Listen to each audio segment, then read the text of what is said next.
Hey guys, welcome to our YouTube channel WebToTech. Today in this video, I am going to show you how to mention someone in your TikTok bio. So let's jump to the process. First, open your TikTok application on your mobile phone. Make sure that you are logged in to your account. Now here, tap on your profile, present at the bottom right corner. After this, here you can see your TikTok profile. Now tap on Add Bio option. After you do so, now here you can see you can add your bio. Tap on Add a Bio. Then here, enter the bio that you want. To mention someone, you can tap on Add the Red Mention option. Then select the account of the person that you want to mention. Or you can also type in Add the Red, and then you can look for the person's account that you want to mention in your TikTok bio. After you do so, you can tap on Save option present at the top right corner.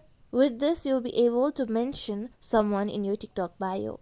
Here you can see on my bio, I have mentioned 2 accounts. This is how we can mention someone in our TikTok bio. Thank you for watching. If you like this video, please like, share and comment. And don't forget to subscribe to our channel for more videos.